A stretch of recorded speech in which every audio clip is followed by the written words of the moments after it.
All right, hello, my wonderful students. This is folder number 5 as promised. And we're going to do folder number 6 as well. But this is folder number 5, section 4.3, identify a relative maximum. And we're going to do, and minimum. And we're going to use the calculator for this. So I'm going to go ahead and bring on my calculator. Here it is. Oh, I think I just turned it off by accident. Yep, there we go. So we're going to go ahead and go to the graph. And then we're going to go ahead and plug in. So all I did for go to graph is just push one down, go to graph.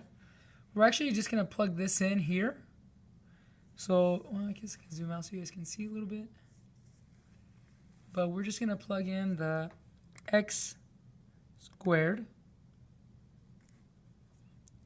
minus 6x plus 9. Push enter. It's going to graph this wonderful thing for us. This is a quadratic, so we're not going to have a maximum because it's positive. That means we're going to have only a minimum since it's going upwards. So now we go to menu. We go down all the way to trace, or you can just click 5. And then click 1. We're going to trace the graph. And it's going to put us, usually defaults to the y-intercept. But we're going to go all the way over until our calculator says min. Or in this case, 0, because that's our minimum. 0. So we can write here that our, move it to the side real quick, our relative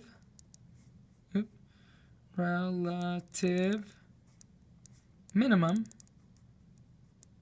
is equal to, and it was equal to 0.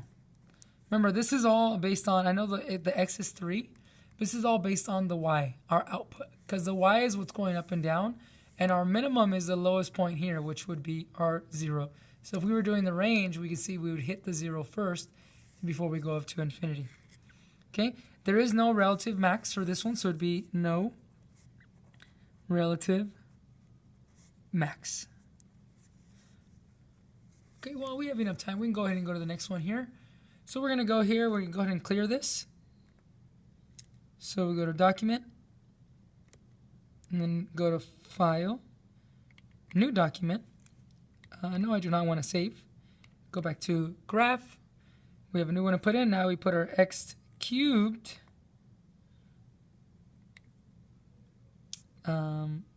minus x squared minus, there we go, minus 9x plus 9. Hit enter. And it's going to make us our wonderful little... So we're going to have to zoom out on this one. So we're going to go menu, zoom. We're going to zoom out a couple times until we can, well, maybe... Well, that's good. And then we're going to go to menu, go down to trace, trace the graph. Now, I know this one's a little different because this one here, if you're looking at relative minimum or relative maximum, or just the minimum and maximum, you can see here that this goes down all the way to infinity and this goes up all the way to infinity. So the minimum and max are actually just infinity. Maximum is positive infinity, minimum is minimum infinity, negative infinity. But since this is the relative maximum is what we're looking for, it's based on the curves that are here. So we already have trace here. We're going to go ahead and move it this way until we get the wonderful thing that says maximum. So for this one, our relative maximum is equal to our y value. For this one is 16.9. And we make our way all the way down to our minimum, which is minimum. So our relative minimum is equal to negative 5.05.